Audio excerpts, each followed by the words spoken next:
Hello and welcome to College of Idaho Insights. I'm Dustin Wunderlich, and today I'm here with Professor Greg McElwain from our Department of Philosophy and Religion and Professors Jasper Licalzi and Carrie Hunter from the Department of Political Economy. Today we'll be discussing an article by Jonah Lehrer in the New Yorker recently talking about why smart people are stupid is the title of the article. And Jasper, tell us a little bit about Jonah's argument and why smart people and people in general make mistakes. Yeah, his article, a good deal of it comes from this book, which he wrote, How We Decide.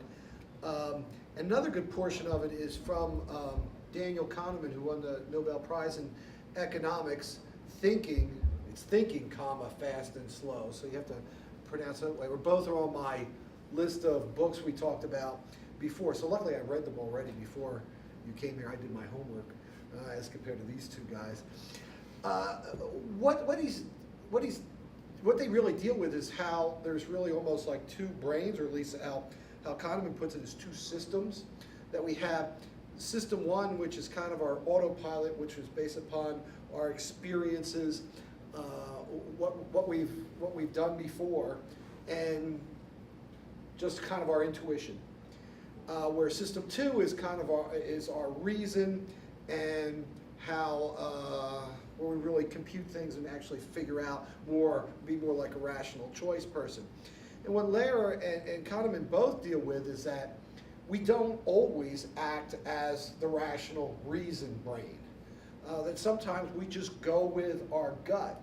And what I find interesting is Lehrer, his point more in the book is we ought to use reason more. And that's kind of from the article, that smart people don't use reason as much, they use the intuition, the system one more. What's interesting is Kahneman says, no, there's a lot of reasons to use that system one. It's more efficient.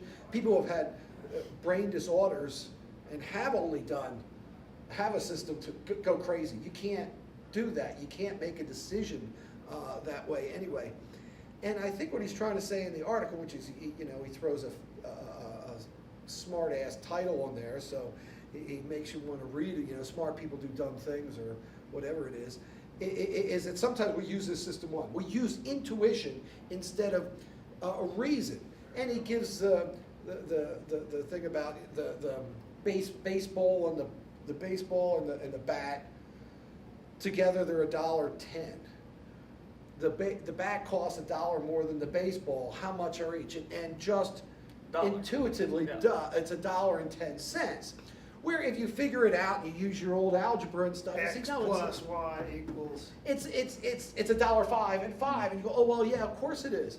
And he says, well, look, see, smart people do that, and they're acting stupid. And he shows how stupid they are. But really, are they that stupid? I think there's a lot of times when the right thing to do is to use your intuition, because if you're calculating everything, you're going to be there forever doing it. And most people, Carrie said, well, it's X plus what? There's people that would be half the day. They'd be figuring it out. And at least you get it close, you get in the ballpark, you move on to something else that's more important. So I think that's what Lehrer's point is too many times, especially smarter people, go with their intuition, go with what they've experienced has taught them in the past, instead of using reason, rationality to figure out what the correct answer is. One way to look at this is to think about academia and how so-called smart academics rely on the rational choice model to make sense of politics, hence political science, or to make sense of economics, or now, God forbid, they're even trying to do it in philosophy, which to me suggests that these are actually dumb people. Dumb people might sit around and calculate all the time, trying to come up with answers by using this rational actor model. But smart people can basically tell you what the answer to the question. Or be close enough. Be close enough. That's worth it. For example, there's a favorite book I like to use as an example. I don't like the book at all, but it's by Buena de Mesquita, and it's called The War Trap. And the question is, why do nations go to war? Well, most anybody could tell you, well, they go to war because they think they have something to gain by going to war. Well, this guy has a whole book of calculations, X plus, I mean, it really is high-powered math, which gets beyond me fairly quickly. And in the end, he concludes, nations go to war because they think they have more to gain by going to war than by not going to war. Something a smart person pretty much knows already. Why waste your time going through all the calculations? But I mean, so many times, recently here with, the financial crisis and the home bubble, a lot of intelligent people are making bad decisions. Is there a problem with having intelligent people making these sorts of decisions as companies or government get bigger and bigger? I still think it's better than dumb people making those decisions, because they went with their gut to some extent, and it was wrong. It's this other book that I forget the authors of it now, but it's called "This Time It's Different," and it's basically 800 years of financial macroeconomic history. And it's basically saying, no, it's not different, it's always happened like this before. I think one of the problems with that is smart people, you haven't experienced it before. So you just use what you've experienced. And that's part of the thing of our intuition. And what really makes humans above really anyone else is we can learn from what's happened in the past, even though we didn't actually experience it. But there's going to be people who, no, it's not going to crash. I've been at this job for 15 years and it's never happened before, so it can't happen. And what these authors are looking at is saying, well, you go back 300 years, oh, Greece might default. Greece has been defaulting since Aristotle was there. And you go back over the last 100 years, they've defaulted 2 or 3 times. Has it been the end of the world? No. But, and that's what I think is part of the problem. Smart people just go by just what they're, or all people, go by what they've experienced, and that's it. So in a sense, you're saying whether it's smart people or dumb people making these decisions, in the end, there's too many factors for us all to fully account for. So you can't calculate. Yeah, we are going to muddle through. I don't know that the option is to then go out and try to find your dumbest people and put them in charge, as his article is somewhat implying. Well, in his article, how does he define what's a smart person? Right, SAT. Really? Yeah. Come on, really? Because you can do a multiple choice test. I'm going to call you a smart person. And then he says also the people who he tests this on, he says, look, these smart people did this baseball bat equation wrong. They're college students. If there's anybody in the world who is going to go more with their intuition, boy, this feels right, and not calculate, it's 18, 19 years old. We know that more than probably anybody else. They're going to go, sure, that sounds like a good idea, and not sit back and rationally calculate it. So part of his problem, I think, is this. Part of his problem is he's trying to prove using math, using rational calculation, this assumption that he has that smart people make dumb mistakes. So do you think, Greg, that in philosophy classes we should teach people to try and be more rational, or is that kind of a hopeless task? Well, that's part of the problem, and I think philosophy's had this conversation for a long time, and it's something of an old debate, especially in ethics, for instance. Do we rationally determine our ethical categories, so how we should operate in life, or do we go more on emotion or more non-rational features such as relationality? And the more rationalist philosophers push back against relationality and emotive theories because those can't be constructed in such a rationalist manner. They can't be universalized. They're particular. They're fallible. And I think part of the challenge in philosophy classes is not teaching. The distinction is very much either or. And that's part of the problem, at least with what I deal with in ethics, is it's either rationality or emotion, or rationality and relationality, or something like this, reason versus emotion dichotomy. And what a lot of philosophers have been saying is we don't need less, emotion or intuition or blank. We need a combination of the two. More that's a lot what Larry's yeah, saying too. More thinking, not less emotion. The emotion's good. You know, it works. But can rational thinking ultimately give you a reason for doing something? Can it provide you an ethical answer? Well, a lot of ethicists think they can, and a lot I don't don't. care about them. I care A about lot you. What don't. do you say? A lot don't. Well, I think you can who rationally. was it, Jeffrey Dahmer, who couldn't figure out what all the fuss was about? Sure, he killed a few people, but what's the fuss? He's John Wayne Casey There are here, so too. many humans. He only killed a few. Can you use reason Right. to argue that killing people is bad? Well, that's why rationality is such a problematic concept to build everything on and say ethics or whatever, because you can, reasoning, giving reasons for X, you can do that for just about anything. It's more, And justify if you almost follow the anything, rules right? of arguing, you can do it for anything. You can justify all kinds of crazy stuff. So it's when you take the things such as context, relationality, emotion, all that out of it and say, let's just base this on rationality. You have nothing. It's, Right. as Nietzsche said, Yeah. the reign of nothingness. Exactly. Without emotion there to provide you a purpose in the first place, Right. reason can't give you any answers. But that's what Plato was trying to, he was a little bit pushing. Ironic in his way of going about it. Right, exactly, yeah, so, but, and that's what, I think Lehrer to some extent, and I think Kahneman more so, says that you have to do some of each. You have to have a real instinct to do things, and that's just done by experience. He used the example of a quarterback. A quarterback doesn't drop back and say, okay, now there's the one, he'd get killed. Doesn't get out his calculator and figure out, now this guy's running right here, and this guy's I'm gonna doing throw this, the football right there. and the temperature's this, the Right. wind is this. It's just from doing it over and over again, he can see a few indicators and know, boom, that's what I have to do. And that's what 95% of the time of what we do in life. But it doesn't mean that that's irrational either. It's just that it's based upon what we've learned before.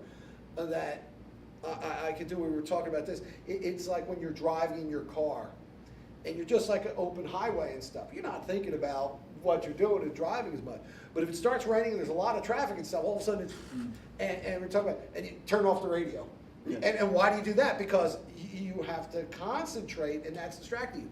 But you're just cruising down the highway, you've got the tapes on, you're, I don't know, texting, or I can't do that anymore. But the idea is that you can, and that's where you get into trouble some with that. But there's a lot of things we can do on somewhat autopilot. We don't have to rationally figure them all out. And again, that gets me with the baseball and bat things. Oh, look, people are wrong. They said it was $1. Oh, it was $1.05. Who cares? You got it close. People didn't say, it was 25 cents. It's kind of a mathematical sophistry. You're proving that people are stupid because they didn't get the right answer. Oh, I tricked you. Yeah, exactly. It's almost like, It's a shell game. It's a shell game. Boo, boo, boo. Ha ha, I caught you, you're wrong. And it's like, oh, okay, so what? That's stupid.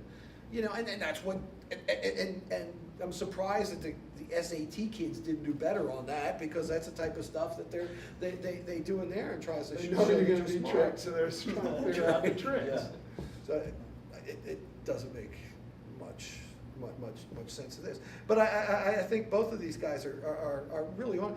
To go back for 1 second though with the rational choice there, the idea of the model isn't to say this is exactly how people make their decisions. It's a simplified version, and it's also a good predictor. And that's why you use it. Kahneman gets into that a little bit in his book, that it's not, and even Lehrer, what he's trying to come up with here. Well, is that exactly how the brain works? No, brain's too complex for us to figure it out. So we have an easy model, system 1, system 2, things like that. Oh, okay, so that way we can understand it. Which by having the rational choice model, it provides you, like I said, a beginning point. And you can start with the assumption that rational people would maximize utility and come up with this kind of answer. And then when you find out that indeed people don't, then you can write books called How Do We Decide? Right. It creates a puzzle for you to think about, to try to figure out. So as long as you're not wedded to the rational choice Right. model, it's a very useful tool. And it helps you in To launch- generalizations. Yeah, to launch towards. And to make a more bet, if you were gonna bet, interesting- you're gonna bet, why do countries go to war? I'm gonna bet on that. Oh, well, you see one example where it's not, but it's a good model is a good predictor. Is it perfect predictor? No, but. And when it fails, then it opens the opportunity for some more interesting analysis. So why did I say a bat would cost $1 and the ball 10 cents? It allows me then to go back and look at my thinking and contemplate why is it that my initial reaction would be wrong. And I would turn it on them. You know how you get people to do that correctly? Say, ask them the question. Say, if you get it wrong, I'm going to shoot you in the head. Boy, the percentage of people who get that right is going to go way, and you have as much time as you want to figure it out. I think percentage goes way up because, whoa, this is high stakes. But it's kind of like off the cuff. You don't care. Whoa, this is important now. I'm going to think about it. So again, I think it's kind of it's psychologists trying to trick us. Right. That's what they do because they have nothing to teach us. They just try to trick us.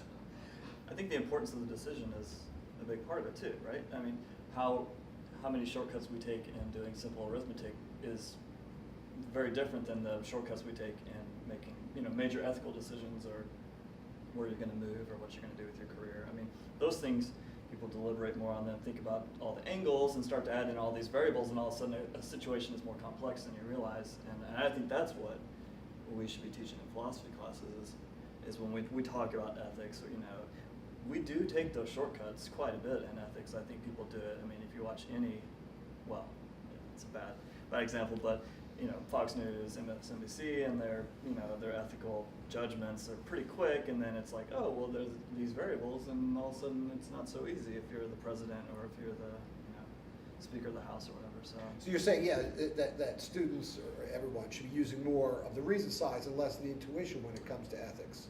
No, I think should I cheat on this test or not? Right. No, intuition, I think it's extremely important. I usually end up arguing for that more than others. A good realtor knows that people buy homes based on emotion. And you're reading these articles, your first response would be, well, smart people wouldn't do that.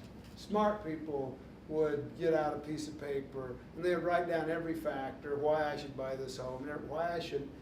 And if you do that long enough, you might be able to make a smarter decision, but I'm guessing you won't be able to really anticipate all of the factors, all of the variables. And he actually uses that example. You really should just go with your gut. How does this house feel? But it's interesting, he uses that when he says you shouldn't use your gut so much when choosing a house, because one thing that people don't look at enough is your commute, how long you have to go to work, and how much, as compared to a spare bedroom with a spare bathroom. Boy, that'll be great the one weekend out of the year when my in-laws come in to visit. But the house is also going to make it an hour commute instead of a 10-minute commute. Well, for me, and you don't think the commute thing is just instinct. I know I don't want to drive, well, that's what he's saying. Is if you think it from a rational standpoint, okay, I'm going to have to commute every day. I wouldn't have to think about that rationally. Is my point. I already know that. I can walk to school. It doesn't take You used to live in Middleton. I know. It took forever to get here. And now I can walk. It's a no-brainer for me. I can't understand people doing rational calculations and moving to Boise and coming to work here. But many people do that. Many people do. because they use these rational calculations, fooling themselves and doing dumb things. Well, to say that I'm going to live further away because of something because I like going to the Greenbelt. And they'll do that twice a year, but they have to drive to work every day. Right. Then it doesn't make sense to do so. That's what Larry's trying to say, that's how smart people do dumb things, is you don't think about really what should be the importance of. But well, he's also saying they fool themselves. I mean, they blind themselves, not consciously, but they blind themselves to factors because really they probably are. and that's what he says in the article too. That idea of framing. that, and that's what the realtor comes in. Ooh, look at this extra bedroom there. That's all you're thinking about, is because they put you on there. He doesn't come in there and say, oh, it's No, that's also why I another like what 40 Greg's bucks. saying, when it comes right down to it, you're not really doing either or, you're engaged in both. You might be fooling yourself into thinking you're just being rational, but you're so busy operating with assumptions that you're not aware of that it doesn't make sense to really pose that question. Well, and how do we get students, I mean, I think to some extent, to get beyond just the knee jerk, that's just what that's the way I've always, that's how I always, yeah, right, that's how you get the paper. Well, I feel like, this is right because The feeling's not bad. feelings, right. Feeling's not bad. I'll go back to that. I'll reverse what I was saying earlier. And so, you want to live in Boise and drive out. I mean, again, it's not what counts as the rational component. Is it the financial cost? Is it the time? Or is it the proximity to the greenbelt, place to fish, place for whatever your priorities are? And then you start to get into those ideas of how values overlap in this little mess, and what's heavier, what's whatever, and what's the rational side and what's the more, intuitive, or however you want to say it, side. It starts to get jumbled and fuzzy. And again, we're choosing what we say is rational and what's not, and that's what you're saying is the whole problem to start with, right? Well, Just I think take that- artificial stamp and put it on everything. Right. SATs. Because reason can't provide how to value each value. And I think that's what Lara's problem with that example I'm talking about. He's from a restaurant. The most important thing, because it's every day, is your commute, and not that extra bathroom. It could be just, man, I don't care if I've got to drive an extra hour every day. I want the in-laws to have their own bathroom. That's But if he really- had my in-laws, he would know once a year is so bad Yeah, exactly. that it's worth driving Right. every single Exactly. day. That's what I'm saying. Yeah, He's he he's making a value judgment. Right. This is what I think, and so that's what Actually, that's my what's in-laws right. aren't that bad. Because they'll probably All of our watch it. in-laws are great. One of them's dead. God rest her soul. Well, thank you everyone for participating in today's discussion, and thank you to all of our viewers. Have a good day.